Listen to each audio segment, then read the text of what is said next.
Hi everyone, Tina George here, emotional wellness coach, and I want to talk to you about something pretty serious today. I'm going to start with a little fun fact. Did you know that on average, each human has anywhere from 2 to 10,000 taste buds on their tongue? That's a lot. Now, I want you to remember that because today I'm just going to really touch quickly on grieving. Grieving is something that a lot of people don't want to do and they don't like to do because it's uncomfortable. And, with some of my clients who have made it through the grieving process and they're ready to continue their emotional journey, their emotional wellness journey, it's a lot of work. And so it is really important for us as individuals to know our grieving process. And that's kind of why I want to use the taste buds as an analogy. We have up to 10,000 taste buds. It can range from 2 to 10,000. Every single person will grieve differently. Now, are there the different stages of grief that we generally go through? Of course, but there is no cap on grief. If something happened 15 years ago or something happened 2 weeks, we can still have the same type of grief. And when people start to label grief as you should be over it, or you should be okay, or why are you still upset about something, we want to be mindful in having those type of conversations because we don't know where people are.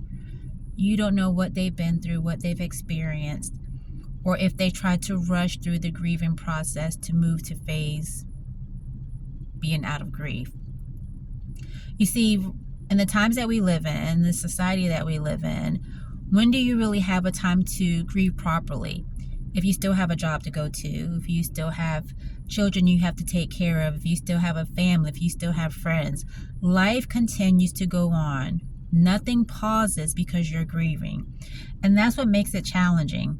So do you pretend that you're not grieving and you continue to go on as well and you suppress those emotions? Or do you find those private moments and you take time to grieve? And if you're very fortunate, you have a circle of people who allow you to grieve when you need to, in the way that you need to grieve. And can I emphasize how important it is? I've been in a situation where I tried to rush the grieving process and it did not work. It was one of those things where it backfires on you. And you can try to convince yourself otherwise. At some point in time, if you don't go through the grieving process properly, it will backfire. And it will be at the most unexpected time, about the most unexpected thing. So today, as I sit here in front of you, wherever you may be at this point in time, or whenever you may be watching this, if you haven't had a chance to grieve properly about whatever it may be, whether you have lost someone you love, whether you've gone through a divorce, whether you've gone through heartbreak, maybe your kids have left home for college, maybe that job that you loved got unexpectedly pulled from under you and they downsized.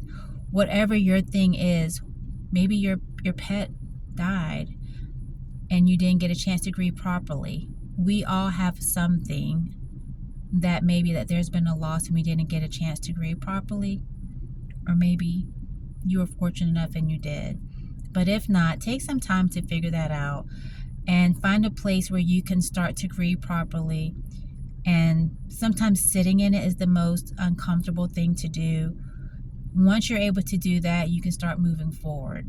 I highly recommend it. It's uncomfortable, but it's good for your emotion, it's good for your mental, and it's good for you long term. If you have any questions, if you need any help, please reach out to me. I would love to help you with that. If not, I will delve more onto this a little bit later, but I did just want to share that with you today. So until next time, again, Tina George, Emotional Wellness Coach. Take care and be well.